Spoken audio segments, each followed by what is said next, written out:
Fresh from the weekend, this is CNN Student News, and I'm Carl Azus. Happy to see you this Monday, December 7th. First up, an act of terrorism. That's how U.S. officials are treating last Wednesday's shootings at a conference center in San Bernardino, California. Zaid Rizwan Farouk and his wife, Tashfeen Malik, killed 14 people at a holiday party. They were both killed later Wednesday in a shootout with police. On the day of the attacks, officials say Malik had pledged allegiance to the ISIS terrorist group. Law enforcement authorities believe the attack might have been inspired by ISIS. They're not sure if the militant Islamic group actually ordered or directed it. U.S. President Barack Obama has been criticized for how he's handled the threat of ISIS, and he's been accused of downplaying that threat for political reasons. Last night, he delivered a rare public address from the Oval Office. He's only done that 2 times before. President Obama sought to reassure a nervous American public that he has a plan to defeat ISIS and protect the U.S. homeland. Many Americans are asking whether we are confronted by a cancer that has no immediate cure. Well, here's what I want you to know. The threat from terrorism is real, but we will overcome it. We will destroy ISIL and any other organization that tries to harm us. Our success won't depend on tough talk or abandoning our values or giving in to fear. That's what groups like ISIL are hoping for. Instead, we will prevail by being strong and smart, resilient and relentless, and by drawing upon every aspect of American power. Next today, a tentative deal was reached over the weekend at a United Nations conference on climate change. It's also known as the COP21 conference, and it runs through this Friday in the French capital. The draft agreement involved negotiators from 195 countries. It aims to reduce carbon emissions or greenhouse gas emissions around the world. But it doesn't say by how much countries should aim to reduce their carbon emissions by the year 2050. And it's not clear what the penalties would be for a country that doesn't keep its promise. Negotiators will be working throughout the week to address this and reach a final legally binding deal. Most scientists say human activities have likely caused global temperatures to heat up over the past century. Some critics say the science leaves room for doubt and that humans don't have a significant effect on climate change. On September 1st, 1859, a massive storm hit, causing problems worldwide. But nobody felt it, and without a telescope, no one could see it. It caused brilliant auroras far south of the Arctic. It disrupted telegraph communications, reportedly setting fires in offices and shocking operators. Scientists say it was a solar storm, the kind of thing that could have even greater effects now.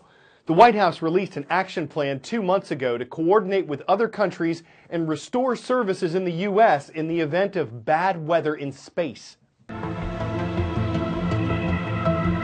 Solar storms have been known to cause all kinds of trouble, disrupting flights and power grids.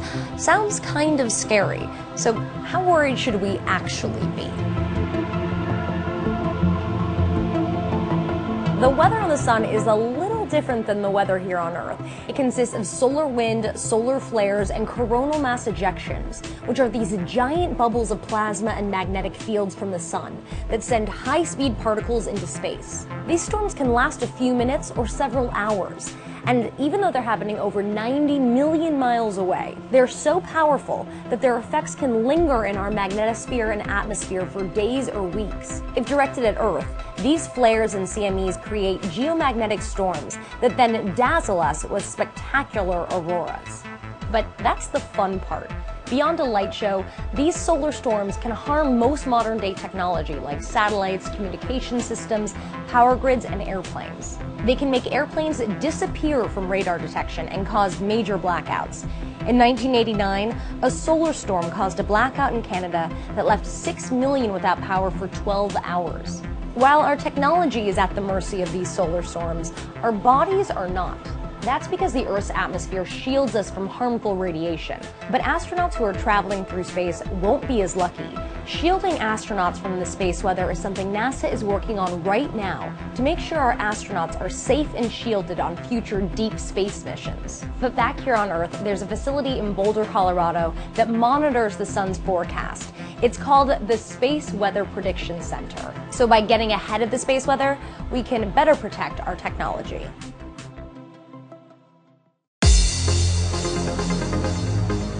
We always always find our roll call schools at the previous day's transcript page. So these came from Friday's transcript at cnnstudentnews.com. Bahia is a state in eastern Brazil. It's where we found the Atha School for Boys. Great to see you. From Las Vegas, the Chargers are charging in. Clark High School is watching in Nevada. And in the city of Angola in northeastern Indiana, the Yellow Jackets are here from Angola Middle School. In August, we reported that former U.S. President Jimmy Carter had been diagnosed with cancer. After treating him for liver cancer, doctors found that it had spread to his brain. Yesterday, the 39th president announced he's cancer-free. 91-year-old President Carter first revealed the news at the Sunday school class he's continued to teach, and the congregation broke into applause. Last month, doctors said he was responding well to treatment, and there were no signs the cancer had spread. Carter served as president from 1977 to 1981. Next today, the technology company Google has applied for a patent for a smartwatch that could draw blood. Why? Possibly to provide blood glucose tests, the kind used by diabetics to monitor their blood sugar. More than 9% of Americans are estimated to have diabetes. Google's device could potentially test blood in a less painful way than pinprick glucose meters. But if such a smartwatch is invented, there are sure to be privacy concerns about it, since Google has access to what you send on Gmail or upload to YouTube or where you travel using Waze. Besides sugar, though, what else is in your blood? I know. Just the idea of blood makes some people pass out. But the truth is, blood is a remarkable substance. Most of us have about 6 quarts of it in our bodies, made up of 4 main parts. Red cells, which carry oxygen. White cells, which fight infection. Platelets, which help clots form. And plasma. It's the liquid part that makes up half of our blood. It carries cells and nutrients throughout the body. Your blood travels through one of the most amazing highway systems ever created. The circulatory system, made up of 100,000 kilometers of vessels. Think about that. If you took all your blood vessels and lined them up, they would wrap around the Earth 2.5 times. The largest blood vessel is the aorta, roughly the size of a garden hose. The smallest are the capillaries, about 1/10 the size of a human hair.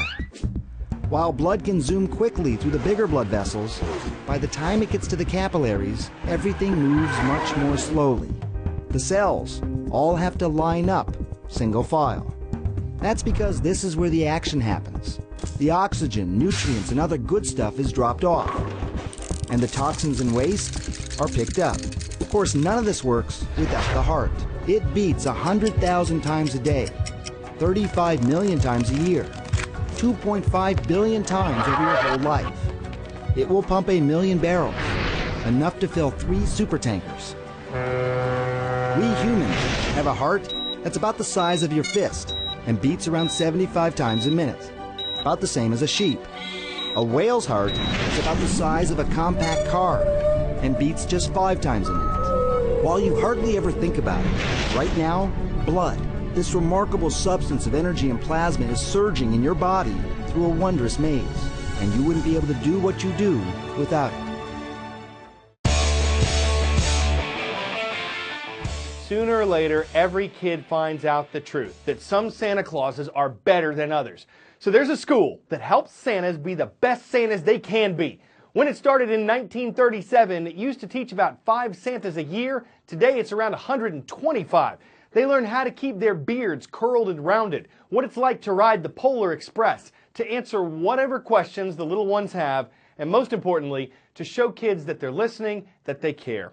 A quick answer could save the magic in the Saint Nick of time. And it's always good to have an escape clause should some Santa fanatic delve into some fantastic request like diamonds, a new car, or snow in Miami.